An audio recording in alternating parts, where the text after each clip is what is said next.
Welcome back to the deep dive. Today, we're really digging into the Kansas City Chiefs 2025 offseason strategy. And, if you just glance at the stats early on, you might think their free agency haul was, well, pretty disappointing. Yeah, a bit underwhelming on the surface. But our sources point to something else entirely. A really significant, though kind of quiet success story brewing, especially on the offensive line. And that's what we're focusing on today, unpacking the story of offensive tackle JAYLON Moore. It's sort of a deep dive into, well, the value of depth, especially when your big signings maybe don't pan out immediately. Exactly. And we have to set the stage here. I mean, for a team with Patrick Mahomes, everyone knows the quarterback is number one. But our research is clear. Number two, it's got to be left tackle. Absolutely. Protecting the blind side. If that spot's shaky, it affects everything they do on offense. And shaky is putting it mildly for what they dealt with before. So they thought they fixed it in March. Right. But like you said, the 2025 free agent class, it looked rough at first. They brought in Jerry Tillery, the DT. He's playing maybe 30% of snaps, just one sack so far. Not exactly difference-making numbers. Nope.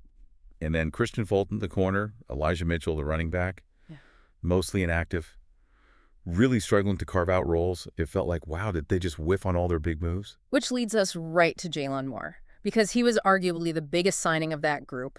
Multi-year deal in March. The guy brought in specifically to lock down that left tackle spot. The solution. Yeah. And then he doesn't even make the starting lineup. That's the puzzle, right? Your top free agent signing, sidelined from day one. How does that happen? Well, this is where it gets interesting. The plan changed fast. Moore was absolutely signed, sealed, delivered to be the starting LT in March, no question. Okay.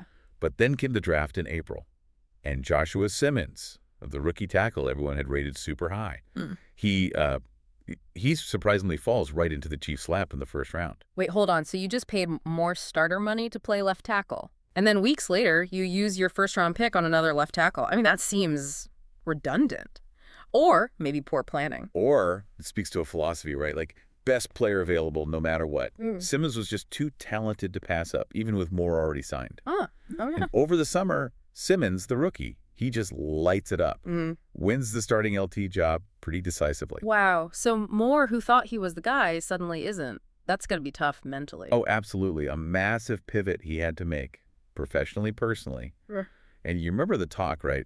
Suddenly it was, okay, maybe more shift to right tackle. Yeah, because Jawan Taylor was coming off that knee surgery. There seemed to be an opening there. Exactly. So there was speculation. Moore was probably thinking, okay, what's my path here? After being told he'd be the man, but nope. He didn't win the RT job either. He didn't. Taylor was ready to go. So Moore, the team's, premier free agent signing, breaks camp completely outside the starting five. That's pretty stark, and his playing time refrained that, didn't it? Oh, yeah. The first month of the season, you're not going to believe this. Yeah. 20 offensive snaps total. 20. Across 4 games. That's barely anything. 2 snaps in Brazil? 2 in Brazil. 4 against Philly. 6 in New York. 8 against the Ravens. That's it. For the guy signed to be the answer at left tackle. So he really had to just wait, be patient. Tremendous professional patience, as our source put it. He just bided his time. But to really get why this matters, you got to remember how bad things were before.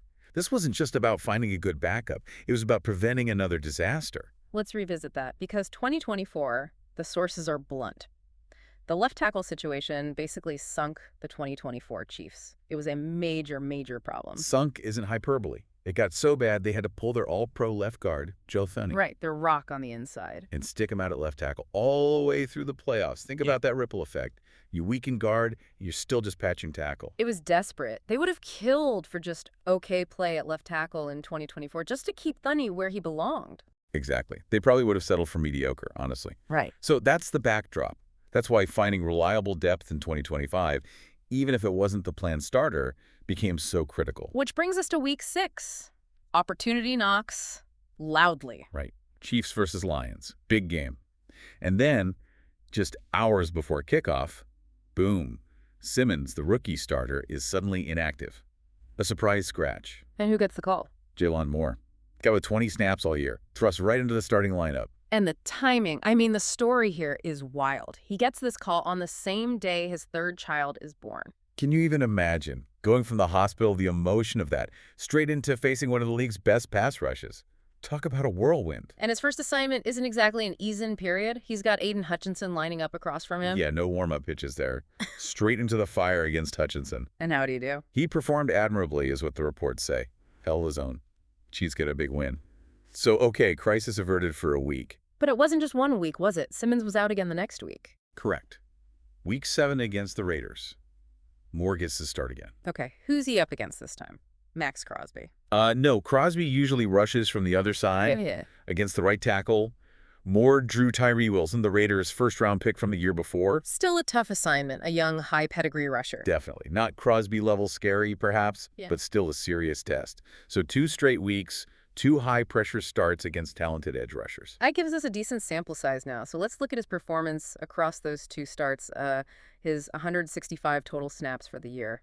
What do the numbers say? The numbers are kind of staggering, especially given the 2024 chaos. Remember how penalty-prone that position was last year? Oh, yeah, drive killers. Moore, in the 165 snaps, 0 penalties. 0. For a guy thrown in cold, that's Okay. remarkable. It really is. Clean sheets and protection-wise. Just 1 sack allowed across those 2 games. Oh. And maybe most importantly, that stability on the blind side. It let Mahomes and the offense cook. They scored 8 touchdowns in the 7 quarters. Moore played in those 2 starts. So the offense didn't just survive without Simmons, it actually thrived with Moore in there. Exactly. They didn't skip a beat. Which leads to the bigger picture, right? Yeah. What does this mean for the Chiefs now? Yeah, they went from a crisis point in 24 to, what? An embarrassment of riches. Pretty much. It's a huge organizational luxury. Our sources nail it. Mm-hmm. They have not just 1, but 2 players who far exceed serviceable at the position. Think about that security. Mm-hmm. An injury happens. Someone's out. You don't have that panic anymore. You don't have to shuffle your all-pro guard. You just plug in Moore, and you know you're getting high-level play. That's a massive upgrade from just wanting mediocre. So Moore, kind of quietly, has become their most impactful free agent signing, wouldn't you say? Absolutely. Given the importance of the position and the stability he provided when called upon, yeah, easily the most impactful so far. And what about the other guys from that class? Tillery, Fulton, Mitchell, still kind of waiting for them to contribute? Still waiting, mostly. Tillery might get more run now, sadly, because the rookie, Omar Norman Lott, is out for the season. So depth gets tested again there. Oh, okay. But yeah, Mitchell and Fulton, still time, but they haven't made that impact yet, which honestly just makes Moore's story stand out even more. It really does. The whole journey, signs the deal, expects to start, gets bumped by a rookie, rides the pine with hardly any snaps, keeps his head down, stays ready, and then delivers 2 huge performances when they absolutely needed him. I mean, that's what team sports are all about, isn't it? It's the ultimate stay-ready scenario. His professionalism, his preparedness, Yeah. it allowed the Chiefs to handle losing a starter at arguably the second most critical spot, and the train just kept rolling. That's championship DNA right there. Championship-level depth management. And thinking about that, managing depth, that kind of leads us to the final thought for you, the listener, looking ahead. Exactly. Because, okay, it's great now, but think about next year, 2026. Left tackle is vital. Moore was signed thinking he'd be the starter. Simmons is the first-round pick. Right. Now, they've both shown they could play at a high starting level. Moore proved it. Simmons showed it before he got hurt. So you've got 2 legitimate starting left tackles on the roster. What do you do? That feels like a good problem, but it's still a problem you have to solve. It's a great problem, but yeah, we're a real one. Can you keep both happy? Does Moore shift to right tackle maybe, and they let Taylor walk?